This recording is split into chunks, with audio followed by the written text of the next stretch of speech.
வணக்கம். நான் ராஜ்குமார், உளவியல் சிகிச்சையாளர். சைக்கலாஜிக்கல் டெக்னிக்ஸ் சைடெக் தமிழ் மூலமாக சைக்காலஜி சம்மந்தப்பட்ட நிறைய வீடியோஸ் நம்ம பார்த்துட்ருக்கோம். அந்த வகையில் சைல்டு சைக்காலஜி அது சம்மந்தமான தொடர்புடைய வீடியோக்களை நம்ம பார்த்துட்ருக்கோம்.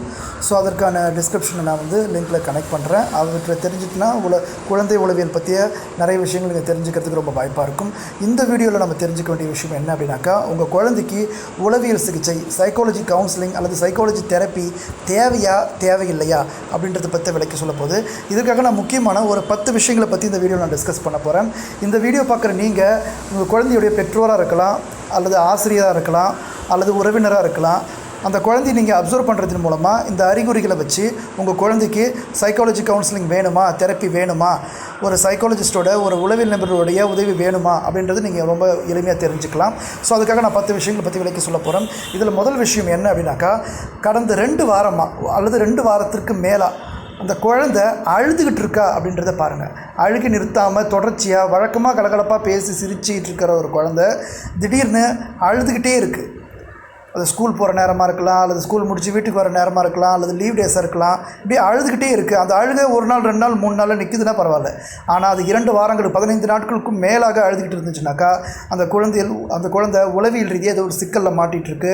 அந்த குழந்தைக்கு உளவியல் ரீதியான ஒரு உதவி தேவைப்படுது அல்லது ஒரு சிகிச்சை தேவைப்படுது அப்படின்னு அர்த்தம். இப்போ 2வது விஷயங்கள் பற்றி பார்க்கலாம். தூக்கம் கெட்டு போகுது. ஒன்று, படுத்தா தூங்க மாட்டேங்குது, இல்லை படுத்ததுக்கப்புறம் தூங்கினதுக்கப்புறம் நடுராத்திரி தூக்கம் கலைஞ்சி தூக்கம் எழுந்துருது, இல்லைன்னா விடிய காலையில் தூக்கம் சீக்கிரமாக எல்லோரும் எழுந்திருக்கிறதுக்கு முன்னாடி சீக்கிரமாக குழந்தை எழுந்து தூங்காமல் படுத்துட்ருக்கு. இந்த மாதிரி தூக்கம் கெட்டு போகுது. அல்லது தூக்கத்தில் கனவு வருது, இந்த தூக்கத்தில் பயந்து போயிடுது, அரண்டு போயிடுது. இந்த மாதிரி தூக்கம் கெட்டு போகுது.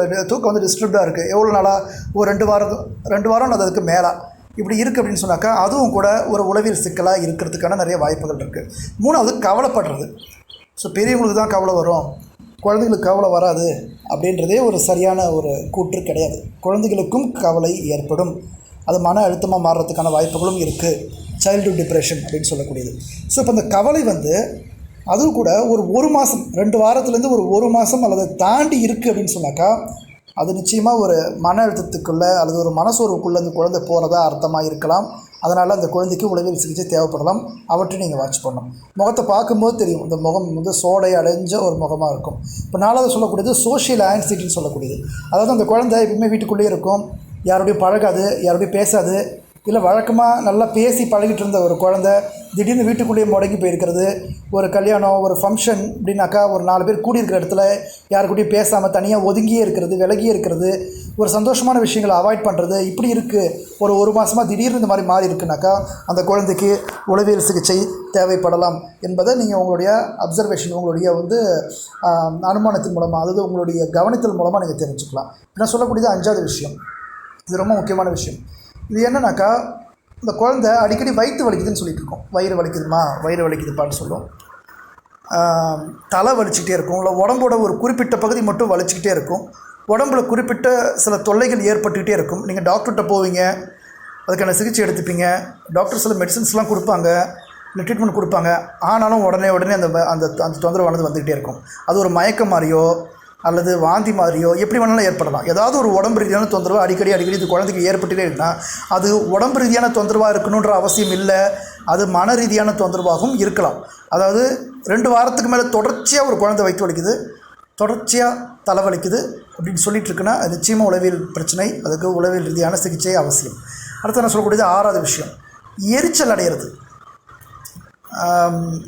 அப்பா அம்மா கிட்டே எப்போ சண்டை போட்டுக்கிட்டே இருக்கிறது, அக்கா கிட்ட, அண்ணங்கிட்ட, தம்பிக்கிட்ட சண்டை போட்டுக்கிட்டே இருக்கிறது, திடீர்னு ரொம்ப அதிகமான அளவு சண்டை போடுறது, இல்லை அது தொடர்ச்சியாக இருந்துக்கிட்டே இருக்கிறதுன்றது ஒரு நிச்சயமான ஒரு உளவியல் ஒரு சிக்கல் அது.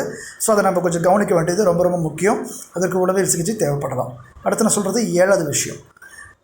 எப்படின்னாக்கா, தன்னை துன்புறுத்திக்கிறது. தலையை கொண்டு போய் செவுத்தில் இடிச்சிக்கிறது, கையை கடிச்சிக்கிறது, தன்னை துன்புறுத்திக்கிறது மட்டும் இல்லாமல் அடுத்தவங்க மேலே பொருள் தூக்கி போடுறது, அடுத்தவங்க மேலே கோவப்படுறது, அப்பாவை அடிக்கிறது, அம்மாவை அடிக்கிறது, வீட்டில் பாட்டி தாத்தாவை அடிக்கிறது, பல்ல கடிச்சிக்கிறது, கோவத்தோட உச்சிக்கே போகிறது, ஒன்று தன்னை துன்புறுத்துறது, இல்லை மற்றவங்கள துன்புறுத்துறது. இந்த மாதிரி ஒரு 2 வாரத்துக்கு மேலே இருக்கான்றீங்க பாருங்கள். இப்படி இருக்குன்னாக்கா அந்த குழந்தை உளவியல் சிகிச்சை தேவைப்படலாம். அடுத்து நான் சொல்கிறது 8வது விஷயம், அன்யூஷுவல் ஈட்டிங்னு சொல்லக்கூடிய விஷயம். அதனால் அன்யூஷுவல் ஈட்டிங் ஒன்று வழக்கமாக சாப்பிட்றத விட ரொம்ப அதிகமாக சாப்பிட்றது, அதிகமாக பசி எடுக்கிறது. அது குழந்தை நல்லா சாப்பிடுது, நல்லா இருக்குன்னு அர்த்தம் கிடையாது. வழக்கமாக சாப்பிட்றத விட ரொம்ப அதிகமாக, அளவுக்கு அதிகமாக சாப்பிட்டுச்சுன்னா அது பிரச்சனை.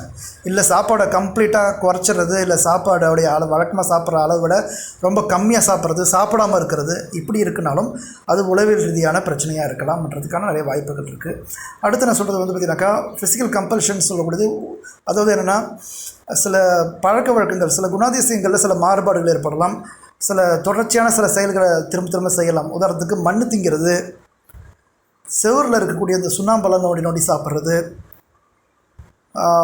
புதுவிதமான பழக்கங்கள் செய்கிறது, அதாவது தலைமுடியை பிக்கிறது, இந்த மாதிரியான சில பழக்க வழக்கங்கள். நீங்கள் ஒரு வேலை சொல்கிறீங்க, அதுக்கு ரெஸ்பாண்ட் பண்ணாமல் இருக்கிறது. நான் சொல்கிறதுலாம் இதெல்லாம் வந்து குண ரீதியான பிரச்சனைகள், பழக்க வழக்கம் சார்ந்து ஏற்படக்கூடிய சில பிரச்சனைகள். இன்னும் சில விஷயங்கள் கூட நம்ம இதில் எடுத்துக்கலாம். பெட் வெட்டிங் பண்ணுறது, பெட்டில் யூரின் போயிடுறது, அடிக்கடி யூரின் போயிட்டுருக்கு. ஸோ இந்த விஷயங்கள். அதிகமாக பொய் பேச ஆரம்பிக்குது, வீட்டில் இருக்கிற சின்ன சின்ன காசெல்லாம் எடுத்து வச்சுக்குது குழந்தை, கெட்ட வார்த்தை பேசுது. இந்த மாதிரியான சில பிஹேவியர் ரீதியான சில ப்ராப்ளம்ஸ் ஏற்படுது குழந்தைக்கு அப்படின்னாக்கா, நிச்சயமாக உளவியல் சிகிச்சை தேவைப்படலாம் அப்படின்றது ஒரு உளவியலாளராக இங்கே சொல்கிறதுக்கு முயற்சி பண்ணுறேன். முக்கியமாக 10வது விஷயம் இப்போ நான் சொல்கிறதுக்கு முயற்சி பண்ணுறேன். என்னன்னாக்கா, நல்லா படிச்சுட்டு இருந்தான், திடீர்னு படிக்கலை, திடீர்னு மார்க் கம்மியாக வாங்குகிறான். என்னால் படிக்க முடியல, என்னால் சரி ஞாபகம் வச்சுக்க முடியல அப்படின்னு சொல்லலாம். அதாவது ஆரம்பத்துலேருந்தே படிக்காமல் இருக்கிற குழந்தைய பற்றி நான் சொல்ல வரல. நான் சொல்கிறது நல்லா படிச்சுட்ருக்காரு, திடீர்னு படிக்க முடியல, திடீர்னு மார்க் கம்மியாகுது அப்படின்னாக்கா, நிச்சயமாக மன ரீதியாக ஏதாவது தொந்தரவுகள் ஏற்படுறதுக்கு நிறைய வாய்ப்புகள் இருக்குது. இப்போ நான் இந்த வீடியோ மூலமாக ஒரு 10 விதமான விஷயங்கள் பற்றி நான் தெரியப்படுத்தினேன். ஏன் இந்த வீடியோ போட வேண்டிய அவசியம் இருக்குது அப்படின்னாக்கா, நிறைய பேர் வந்து நல்லா இருக்கிற குழந்தைய கூட பிரச்சனை உள்ள குழந்தைய சில பேரண்ட்ஸ் வந்து கருதுகிறாங்க. நான் பார்க்குற நிறைய சில்ட்ரன்ஸ் பார்த்திங்கனாக்கா, சில பேரண்ட்ஸ் வந்து கவுன்சிலிங்காக வரும்போது பக்கத்து வீட்டில் வந்து என் குழந்தைக்கு இந்த மாதிரி ப்ராப்ளம் இருக்குதுன்னு சொல்கிறாங்க, என் குழந்தைக்கு வந்து ADHD இருக்குதுன்னு சொல்கிறாங்க, என் குழந்தைக்கு இந்த மாதிரியான தொந்தரவு இருக்குதுன்னு சொல்கிறாங்க, அவன் பண்ணுற விஷயங்கள் சரியில்லைன்னு சொல்கிறாங்க அப்படின்னு சொல்கிறாங்க. ஸோ இந்த குழந்தைய இன்டர்வியூ பண்ணும்போதோ, அந்த குழந்தைய நான் டெஸ்ட் பண்ணும்போது பார்த்திங்கனாக்கா, அந்த குழந்தை வந்து ரொம்ப நார்மலாக தான் இருக்குது. ஸோ நார்மலாக இருக்கிற ஒரு குழந்தைய பேரண்ட்ஸே என்ன பண்ணுறாங்க, அவங்களுடைய அறியாமை காரணமாக, அல்லது கல்வியறிவு இல்லாத காரணமாக, இல்லை மற்றவங்க யாராவது சொல்கிறதுக்கு காரணமாக அந்த குழந்தைய ஒரு பிரச்சனை உள்ள குழந்தையாக கருதுகிறாங்க. இன்னும் முரண்பாடான விஷயங்கள் நடக்குது. என்னென்னா, சில குழந்தைங்களுக்கு இப்போ நான் மேற்சொன்ன அறிகுறிகள் இயற்கையில் இருக்குது, அந்த தொந்தரவுகள் காணப்படுது. அதை வீட்டில் இருக்கிறவங்க என்ன பண்ணுறாங்க, ஒரு பெரிய பிரச்சனையாக கருதவே மாட்டுறாங்க. குழந்தைனா வயிறு வலின்னு சொல்லுதான், அடிக்கடி சொல்லுந்தான், குழந்தைனா அடிக்கடி தலைவலிக்கும் தான், குழந்தைனா சாப்பாடு இதுதான் அப்படின்னு குழந்தைனா படிக்காமல் தான் இருக்கும் அப்படின்னா அவங்களே என்ன பண்ணுறாங்க, ஒரு முடிவு பண்ணிக்கிறாங்க. ஸோ நான் சொன்ன அந்த 10 விஷயங்கள் உங்கள் குழந்தைக்கு இருக்கான்றதை பாருங்கள். அவைகள் பிரச்சனையாக இருக்கிறதுக்கான வாய்ப்புகளும் இருக்குது. அதை கவனிக்க வேண்டிய கடமை நமக்கு இருக்குது. அப்படி இருக்குன்ற பட்சத்தில் அருகில் உள்ள உளவியல் சிகிச்சையாளரை நீங்கள் அணுகுங்க. அவரை அணுகி இந்த தொந்தரவுகள் இருக்குது, இதுக்கு என்ன காரணங்கள் இருக்குது அப்படின்றத நீங்கள் ஒரு கன்சல்டேஷன் பண்ணுங்கள். அவங்க சொல்கிற அந்த அட்வைஸ் படி கேட்டு நடக்கும்போது உங்கள் குழந்தைங்க இந்த பிரச்சனையிலேருந்து மேற்கொண்டு அதுக்கப்புறம் ஃப்யூச்சரில் ஏற்படக்கூடிய ஒரு பெரிய பெரிய மனசிக்கல்கள்லேருந்து அதை காப்பாற்றுறதுக்கு ரொம்ப உதவும். ராஜ்குமார், உளவியல் சிகிச்சையாளர், சைக்கலாஜிக்கல் டெக்னிக்ஸ் மூலமாக இந்த வீடியோவை நான் உங்களுக்கு ஷேர் பண்ணுறேன். இந்த வீடியோ பயனுள்ளதாக இருக்கும்னு நம்புகிறேன். இந்த வீடியோ பயனுள்ளதாக இருந்துச்சுனாக்கா உங்களுக்கோ அல்லது உங்கள் உறவினர்களுக்கோ உங்களை சார்ந்தவர்களுக்கு யாருக்கானதை ஷேர் பண்ணுங்கள், லைக் பண்ணி வச்சுக்கோங்க. இதில் எந்த விஷயங்கள் உங்கள் குழந்தைகளுக்கு இருக்குன்றதை நீங்கள் வந்து கமெண்ட் பாக்ஸில் கமெண்ட் பண்ணுங்கள். மேற்கொண்டு சந்தேகங்கள் வந்தாலும் கமெண்ட் பாக்ஸில் கமெண்ட் பண்ணுங்கள். இந்த வீடியோக்கு சேனலுக்கு நீங்கள் புதிய இருந்தாலும் சப்ஸ்கிரைப் பண்ணி வச்சுக்கோங்க. பெல் பட்டனையும் கிளிக் பண்ணி வச்சுக்கோங்க. இதன் மூலமாக தொடர்ச்சியான வீடியோக்குள்ள உங்களை வந்து சேரும். தேங்க்யூ ஃபார் வாட்சிங்.